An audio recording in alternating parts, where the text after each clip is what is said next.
कि वहां की स्थिति ऐसी है कि अगर मंदिर आ भी जाए क्या मंदिर बन जाएगा। मैं कहता हूं ये तो बाबरनामा भी कहता है कि हर मंदिर को तोड़ करके एक ढांचा खड़ा किया गया। हमारा पुराण भी इस बात को कहता है कि भगवान विष्णु, श्री हरि विष्णु का 10वां अवतार संभल में ही होगा, उसी संभल में होगा। संभल में दंगों का जो इतिहास है 1947 से ही प्रारंभ होता है। 184 हिंदुओं को सामूहिक रूप से जला दिया गया था। 209 हिंदुओं की निर्मम हत्या वहां हुई है संभल के अंदर। 209 हिंदुओं की। ये लोग सौहार्द की बात करते हैं, शर्म नहीं आती इन लोगों को सौहार्द के बारे में चर्चा करने की। भारत की समृद्ध परंपरा का दर्शन आपको संविधान में मिलेगा जो बाबा साहब भीमराव अंबेडकर ने दिया था।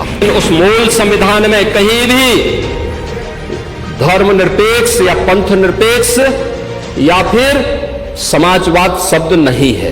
भगवान कृष्ण ने भी कहा था परित्राणाय साधूनाम विनाशाय च दुष्कृताम।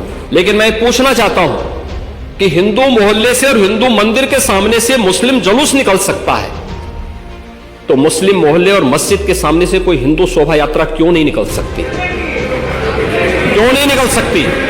मस्जिद के सामने से नहीं निकलने देंगे। क्यों नहीं निकलने देंगे? ये सड़क क्या किसी की है क्या? हो एक महापर्व है महाकुंभ प्रयागराज, जिसमें पूरी दुनिया का एक समागम होने वाला है। जब इसे आयोजित करने का अवसर प्राप्त हो रहा है, तब मैं विपक्ष के अपने साथियों से कहना चाहूंगा कि प्रदेश के माहौल को अपने वक्तव्यों से और अपने करतूतों से कृपया खराब न करें। प्रदेश आगे बढ़ना चाहता है। बहुत स्पष्टता के साथ कहना चाहूंगा कि सरकार की जीरो टॉलरेंस की नीति पहले दिन से है। अपराध और अपराधियों के प्रति, दंगों और दंगाइयों के प्रति। तथ्यों को छुपा करके कब तक जनता को गुमराह करेंगे? हर व्यक्ति जानता है कि माननीय न्यायालय के आदेश पे सर्वे का कार्य हो रहा था और सर्वे हो रहा था।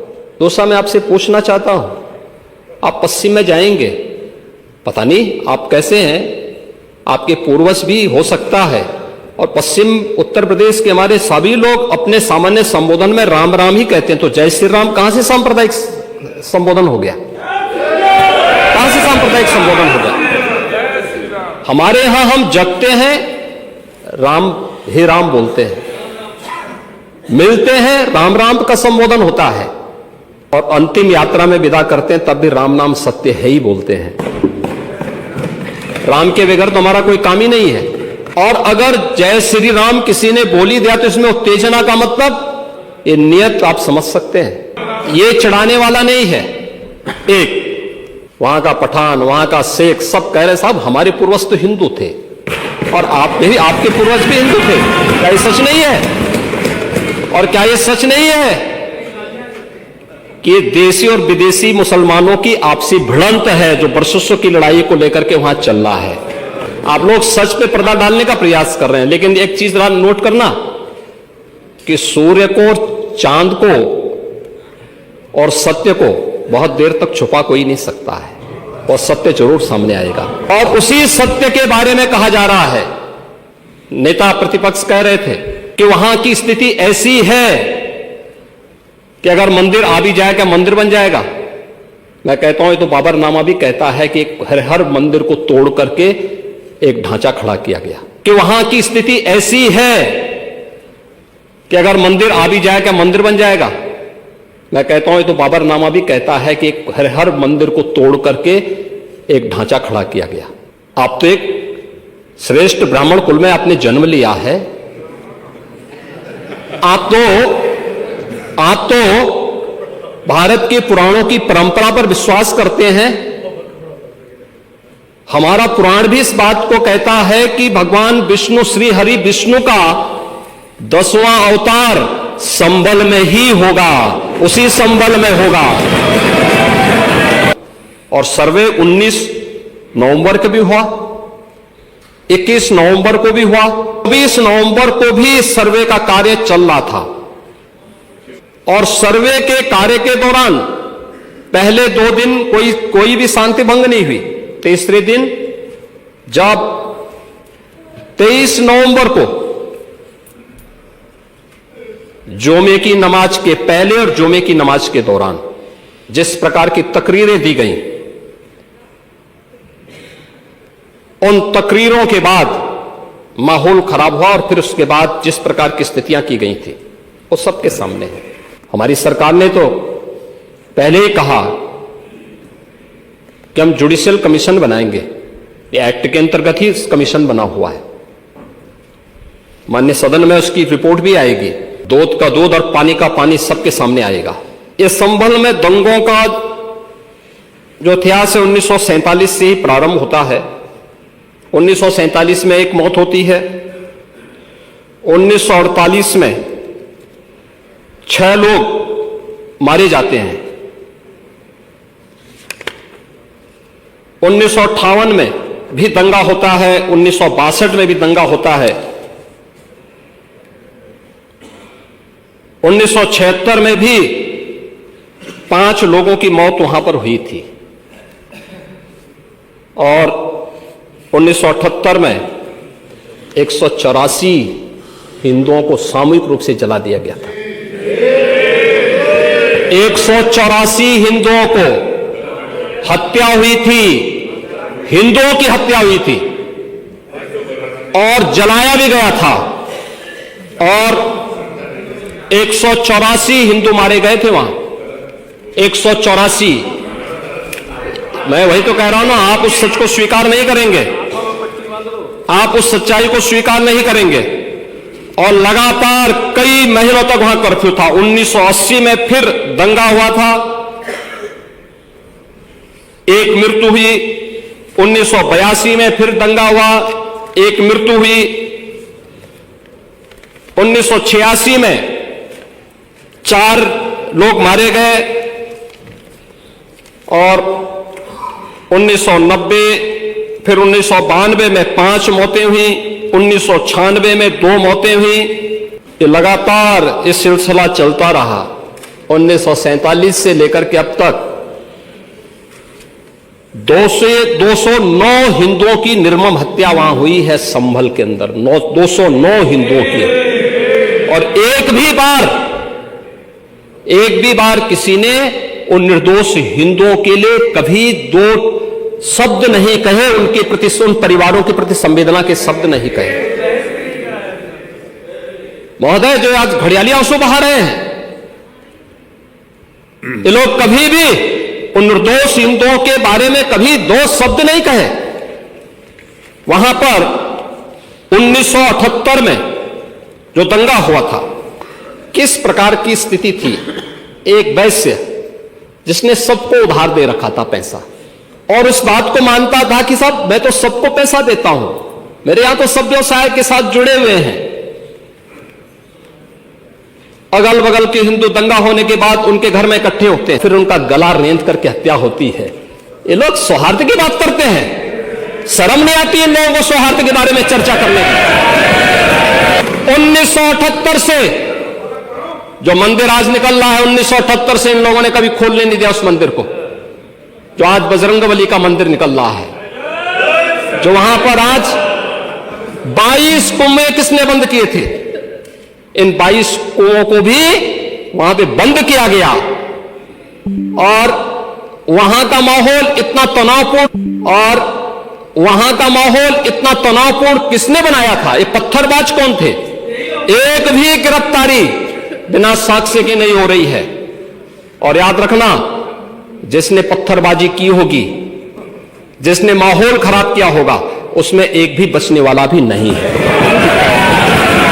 26 नवंबर 2049 को जिस संविधान को बनाकर के देश को सौंपा था, संविधान की प्रस्तावना को एक बार पढ़िए। मौलिक कर्तव्यों के बारे में, मौलिक अधिकारों के अध्याय के चित्र को देखिए, अलग अलग उन आर्टिकल के उस पृष्ठों का अवलोकन करिए। आपको उसमें राम भी नजर आएंगे, कृष्ण भी नजर आएंगे,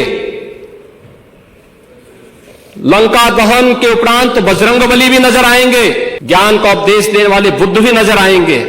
भारत की समृद्ध परंपरा का दर्शन आपको उस संविधान में मिलेगा जो बाबा साहब भीमराव अंबेडकर ने दिया था। लेकिन उस मूल संविधान में कहीं भी धर्मनिरपेक्ष या पंथ निरपेक्ष या फिर समाजवाद शब्द नहीं है। आप लोग संविधान में बदलाव की बात करते हैं। जिन लोगों ने संविधान का गला घोंटा, उनका पिछलग्गू बन करके केवल सत्ता हथियाना चाहते हैं, जनता की आंखों में धूल झोंकना चाहते हैं। ये नहीं हो सकता। ये देश आपको नहीं करने देगा। बुद्ध ने करुणा और मैत्री का संदेश उस कालखंड में दिया था जब विदेशी हमले होने शुरू हो गए थे, लेकिन उससे पहले राम ने कहा था, निस्सरहीन करो मही भुज उठाए प्रण कीन। उससे पहले भगवान कृष्ण ने भी कहा था, परित्राणाय साधूनाम विनाशाय च दुष्कृताम। और हम तो राम और कृष्ण को ही मानते हैं, बुद्ध पर विश्वास करते हैं। डिजिटल मीडिया में थोड़ा अवलोकन करिए और देखिए, वहां पे जब लोग चिल्ला चिल्ला के बोल रहे हैं कि इन विदेशियों से पिंड छुड़ाना है, बोल रहे हैं लोग, सबको अपनी जड़ें याद आने लग गई हैं। और मुझे लगता है जिस दिन इकबाल महबूब जी को भी अपनी जड़ें याद आएंगी, वह भी फिर यही बात बोलेंगे जो इधर के मान्य सदस्य कह रहे हैं। महोदय, संभल की घटना के साथ ही मैं प्रदेश के अंदर अलग अलग समय में जो दंगे अलग अलग समय में हुए हैं, 1972 में आगरा में दंगा हुआ, 19 लोग मरे थे। आजमगढ़ में 1972 में दंगा हुआ, 3 लोग मरे थे। बहराइच में 1973 में दंगा हुआ, 1 व्यक्ति की मौत हुई थी। गोंडा में 1973 में दंगा हुआ, 1 व्यक्ति की मौत हुई। प्रयागराज में 1973 में एक दंगा हुआ, 2 लोगों की मौत हुई। मेरठ में 1973 में दंगा हुआ, 8 लोगों की मौत हुई। आगरा में फिर 1974 में दंगा हुआ, 1 व्यक्ति की मौत हुई। पीलीभीत में 1974 में दंगा हुआ, 3 लोगों की मौत हुई। कानपुर में 1975 में दंगा हुआ, 2 लोगों की मौत हुई। मुरादाबाद में 1976 में दंगा हुआ, 3 लोगों की मौत हुई। बहराइच में 1976 में फिर दंगा हुआ, 3 लोगों की मौत हुई। बुलंदशहर में 1977 में दंगा हुआ, 2 लोगों की मौत हुई। वाराणसी में 1977 में दंगा हुआ, 8 लोगों की मौत हुई। मुरादाबाद में 1978 में दंगा हुआ, 19 लोगों की मौत हुई। अलीगढ़ में 78 में दंगा हुआ, 21 लोगों की मौत हुई। ये लगातार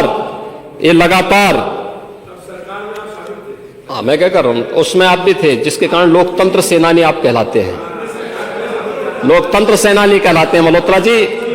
उसी के नाम पर आप लोग, मैं क्या कर रहा हूं, ये दंगे हुए हैं, मैं उन दंगों के बारे में बोल रहा हूं जिन दंगों के कारण लगातार माहौल खराब हुआ है प्रदेश का।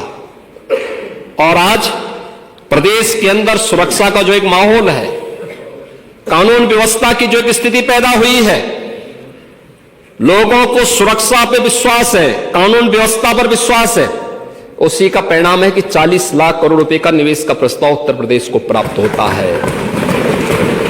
इतना निवेश, इंफ्रास्ट्रक्चर का एक कार्य, रोड की, रेलवे की, एयर कनेक्टिविटी की, ये उसी का परिणाम है जो सरकार कर रही है और लगातार उसको कर रही है। महोदय, मैं केवल ये कहना चाहूंगा कि आखिर मैं नेता विरोधी दल से पूछना चाहता हूं कि अगर हमारा कोई पर्व और त्योहार है या किसी का भी है,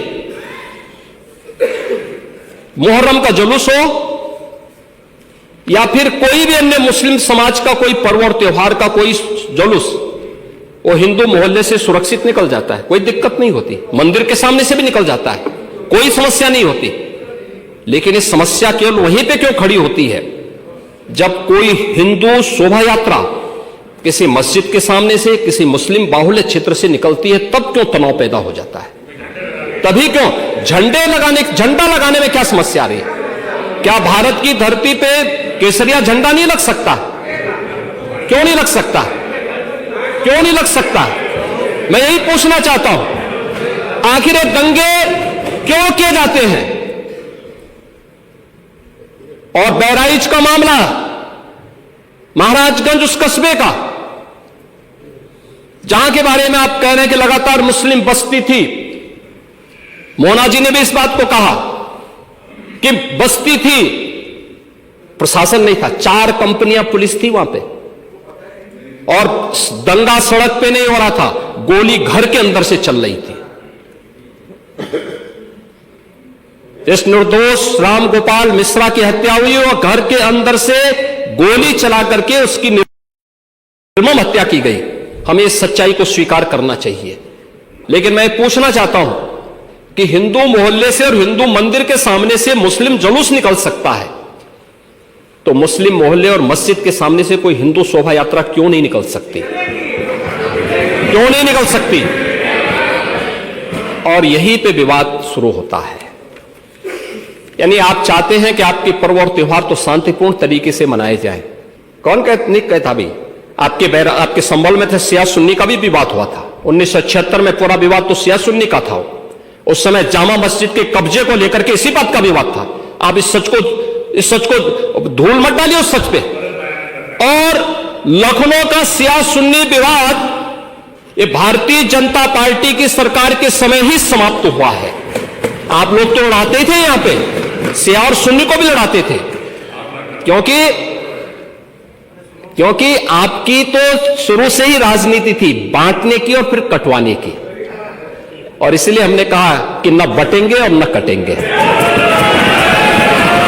25 करोड़ की आबादी का प्रदेश है और 25 करोड़ की आबादी के प्रदेश में पिछले 7.5 वर्ष के दौरान सभी पर्व और त्योहार शांतिपूर्ण तरीके से संपन्न हुए हैं। और 2025 में जब उत्तर प्रदेश को यह गौरव प्राप्त होने जा रहा है कि दुनिया का सबसे बड़ा आध्यात्मिक और धार्मिक सामाजिक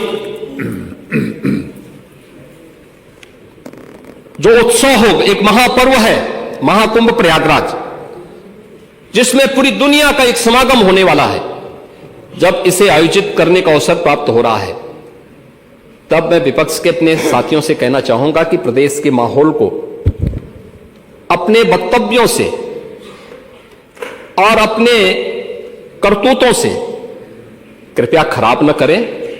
प्रदेश आगे बढ़ना चाहता है, विकास के अपने लक्ष्यों को प्राप्त करना चाहता है, लेकिन मैं इस बात के लिए आश्वस्त करूंगा कि 25 करोड़ जनता को सुरक्षा देना, उनकी हर प्रकार से हिफाजत करना, यह प्रदेश सरकार की जिम्मेदारी है। लेकिन अराजकता, पत्थरबाजी और किसी भी इस प्रकार के आदेश के खिलाफ जो माननीय न्यायालय ने आदेश किया है, उसके बाद भी कोई कानून को अपने हाथों में लेकर के कानून को ठेंगा दिखाने का प्रयास करेगा, तो सरकार उससे सख्ती से निपटने का काम भी करेगी। और वही सख्ती वहां पर आवश्यक है जहां पर लोगों ने माहौल खराब करने का प्रयास किया है। एक भी निर्दोष नहीं जाएगा। जितने भी विजुअल्स होंगे उसके वीडियो फुटेज हैं, गोली चलाते हुए, कट्टा लहराते हुए, तलाशी के दौरान पत्थरबाजी करते हुए, घरों की छतों के ऊपर जो पत्थर रखे गए हैं, ये सारी विजुअल्स हमारे पास हैं और उसके अनुरूप ही कार्रवाई होगी। हां, ये जरूर आश्वस्त करते हैं कोई निर्दोष के खिलाफ कोई कार्रवाई नहीं होने वाली, अब तक नहीं हुई है, आगे भी नहीं होगी। लेकिन कोई दोषी होगा उसको कोई बचा भी नहीं पाएगा। यह भी मैं इस सदन के माध्यम से पूरे प्रदेश के अंदर बहुत स्पष्टता के साथ कहना चाहूंगा कि सरकार की जीरो टॉलरेंस की नीति पहले दिन से है। अपराध और अपराधियों के प्रति, दंगों और दंगाइयों के प्रति वही जीरो टॉलरेंस की नीति के साथ सरकार कार्य करेगी। इन दोनों मामलों में राजनीति की बजाय हमें समग्रता की दृष्टि से देखना होगा। और समग्रता की दृष्टि ये जो मैंने पहले माननीय नेता विरोधी दल को कहा कि आखिर ये कहां लिखा है संविधान में कि किसी मुस्लिम बाहुल्य क्षेत्र में हिंदू शोभा यात्रा नहीं निकल सकती। और जब आप रोकते हैं तभी हिंदू पक्ष से भी रिएक्शन आता है कि साहब हम भी नहीं जाने देंगे। भाई मुझे आश्चर्य होता है इन बातों को लेकर के कि मस्जिद के सामने से नहीं निकलने देंगे। क्यों नहीं निकलने देंगे? ये सड़क क्या किसी की है क्या? ये सार्वजनिक मार्ग है, कैसे आप रोक सकते हैं? परंपरागत बहराइच में भी परंपरागत जुलूस था, परंपरागत जुलूस था, वही मैं कह रहा हूं, परंपरागत जुलूस था। और उसी परंपरागत जुलूस को आगे बढ़ाने के लिए सारे कार्यक्रम संपन्न हुए थे, आगे भी संपन्न होंगे। लेकिन ये चीजें तय करना, ये कहना कि उत्तेजक नारे लगाए जा रहे थे, जय श्री राम का नारा उत्तेजक नहीं है, ये हमारी श्रद्धा का नारा है, हमारी आस्था का प्रतीक है। कल मैं आपसे कहूंगा कि अल्लाह वो अकबर का जो स्लोगन है ये हमें अच्छा नहीं लगता, नहीं आपको हम रोकें तो क्या आपको अच्छा लगेगा? नहीं आपको नहीं, मुझे मतलब होने की आवश्यकता ही नहीं, मुझे आवश्यकता ही नहीं इसकी, नहीं मुझे इसकी आवश्यकता ही नहीं है, मुझे इसकी आवश्यकता ही नहीं, क्योंकि मेरी तो विरासत इतनी लंबी चौड़ी है, इतनी प्राचीन है कि मैं उस परंपरा को ही लेकर के चले जाऊं। मैं जय श्री राम का नारा, हर हर महादेव का नारा और राधे राधे राधे राधे के संबोधन से ही अपना पूरा जीवन काट सकता हूं। मुझे किसी और स्लोगन की आवश्यकता ही नहीं है, मुझे कोई अन्य नारे की आवश्यकता ही नहीं है, कोई संबोधन की आवश्यकता नहीं। लेकिन मैं आपसे कहना चाहता हूं, कल कोई आपसे कहेगा, कोई हिंदू भी ये कहेगा कि साहब हमें भी परेशानी है, आप लोग मत बोलिए, क्या आपको अच्छा लगेगा?